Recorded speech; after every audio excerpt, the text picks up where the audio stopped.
Ocean get Titan سب marine نے اپنا سفر سینٹ جان پورٹ کینیڈا سے شروع کیا اور اس کو اس پورٹ سے 700 کلومیٹر دور شمالی اٹلانٹک اوشن میں جانا تھا، جہاں کے ڈیپ گہرائیوں میں ٹائٹینک شپ کا ملبہ موجود ہے۔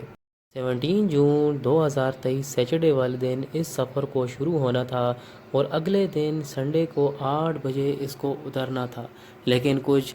سردی کی وجہ سے، کیونکہ پتہ ہونا چاہیے آپ کو کہ اٹلانٹک اوشن میں شدید سردی ہوتی ہے، جس کی وجہ سے انہوں نے اپنا وقت ڈیلے کر دیا۔ جو 8 بجے سب میرین کو اترنا تھا، اب وہ دن کے 12 بجے اترے گی۔ اب بات یہ ہے کہ کچھ ایکسپرٹس کا کہنا ہے کہ اس سب میرین میں پہلے سے ہی بہت سی خرابیاں نوٹ کی گئی تھی، مگر بات یہ ہے کہ اگر اس میں خرابیاں نوٹ کی گئی تھی تو پھر اس کو آخر پانی میں اتارا گیا ہی کیوں؟ اس سب میرین میں 5 لوگ گئے تھے اس سفر میں، جس میں ایویشن کے بندے بھی موجود تھے اور 2 پاکستانی بندے موجود تھے، اور مزے کی بات تو یہ ہے کہ اس میں اوشن گیٹ کے CEO بھی موجود تھے۔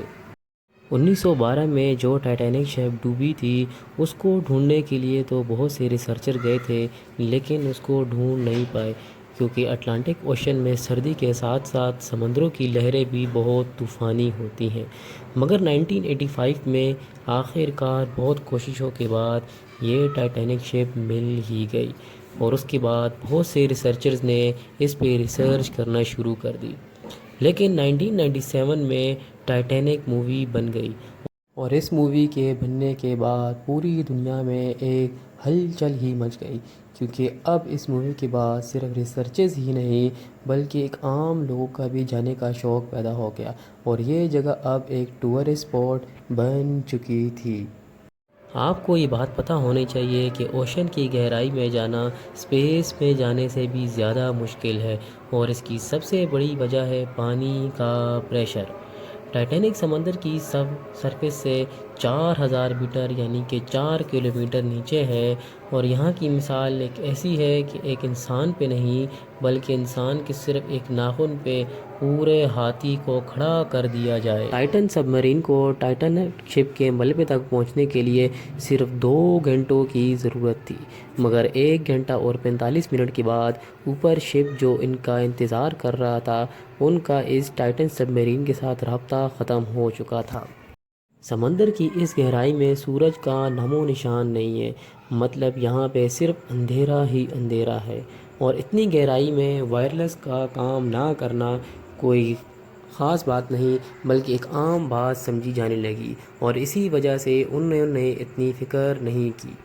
ٹوٹل ٹرپ کا ٹائم صرف 7 گھنٹے تھا، یعنی جو ٹرپ 12 بجے شروع ہونا تھا وہ ٹرپ شام 7 بجے ختم ہونا ضروری تھا۔ اسی وجہ سے یہ سب بہت پریشان ہو چکے تھے۔ یونائٹڈ اسٹیٹس، کینیڈا اور فرانس کی ٹیم نے اب پانی پہ اپنا آپریشن شروع کر دیا تھا، اور یہ آپریشن دنوں گھنٹوں تک جاری رہا، اور یہ آپریشن پانی کے اوپر نہیں بلکہ پانی کے نیچے بھی جاتا گیا تاکہ ان لوگوں کو کسی بھی طریقے سے بچا لیا جائے، اور صرف ان لوگوں کو نہیں بلکہ ایک کمرشل لوگوں کو جو فشنگ کے لیے یا پھر ٹورزم کے لیے بوٹ پہ نکلتے ہیں، ان کو بھی ہدایت دی گئی کہ اگر آپ کو بھی کوئی ملے یا نظر آئے تو ہمیں فوری اطلاع دے دیں یا ان کو ڈھونڈنے میں ہماری مدد کریں تاکہ ہماری بھی آسانی ہو اور آپ کی بھی آسانی ہو جائے۔ آپ کو بتاتے چلیں کہ اس میں جو آکسیجن موجود تھی وہ صرف 96 گھنٹے یا صرف 4 دن کی موجود تھی، جبکہ اس ٹوٹل سب ٹائم میں 3 دن گزر چکے تھے۔ اب سب سے بڑے خطرے کی بات تو یہ تھی کہ اب ان کے پاس صرف 1 دن یا 24 گھنٹے باقی رہ گیا تھا۔ اسی وجہ سے اس ٹیم نے اب پانی کے اندر ایک ٹیم بھیجی جو ان کے پاس، بلکہ یعنی کہ ہم کہہ سکتے ہیں کہ وہ ٹائٹینک شپ کے ملبے کے پاس جائے گی تاکہ وہ اس کے پاس جا کے دیکھ سکے کہ آخر معاملہ کیا ہے، کیونکہ یہی ایک آخری حل ان کے پاس بچا تھا۔ اور پھر وہی ہوا جس کا ڈر تھا۔ ٹائٹینک شپ کے ملبے کے پاس پہنچتے ہی ٹائٹن سب میرین کی دم ان کو نظر آئی، اور یہ دم ان کو 1600 فیٹ کے فاصلے میں نظر آئی۔ مطلب ہو سکتا ہے کہ یہ لوگ اس شپ کے قریب پہنچے ہی نہ تھے،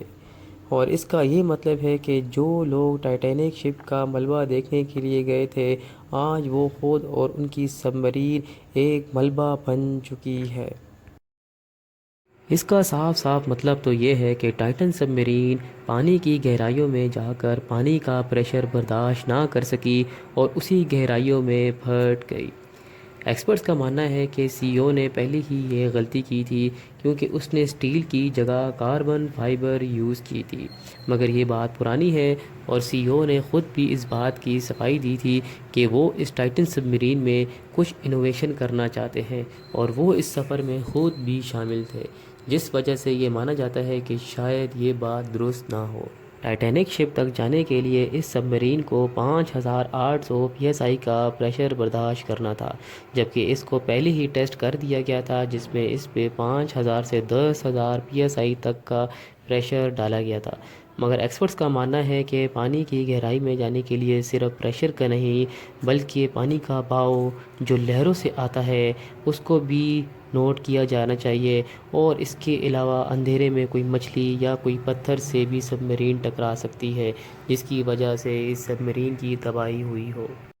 کیا یہ بات سچ ہے کہ اس سب مرین میں کچھ ایسے مسئلے تھے جس کو نظر انداز کیا گیا؟ جی ہاں، 2019 میں اوشن گیٹ کے ایکسپرٹس نے جب اس میں سفر کیا تو انہوں نے پہلے ہی بتا دیا تھا کہ ہمیں اس میں کچھ کریکنگ کی آوازیں سنائی دی گئی تھی، مگر انہوں نے کہا کہ یہ سی او نے بنایا ہے تو ہمیں اس پہ پورا اعتبار ہے، جس وجہ سے اس مسئلے کو بالکل نظر انداز ہی کر دیا گیا۔ دوسرا مسئلہ کاربن فائبر تھا جس پر آواز بھی اٹھائی گئی، کیونکہ ایکسپرٹس نے کہا کہ اگر یہ پھٹے گی کاربن فائبر تو اس کی انفارمیشن صرف 2 یا 3 ایم سیکنڈز پہلے ہی پتہ چلے گی، اور وہی ہوا جس کا ڈر تھا، کیونکہ یہ سب مرین پھٹنے سے بہت ہی کم وقت پہلے ان کو یہ معلوم ہوا کہ یہ سب مرین پھٹنے والی ہے، کیونکہ 0.3 سیکنڈز کے بعد یہ سب مرین کریک ہو کے مکمل طور پہ پھٹ چکی تھی۔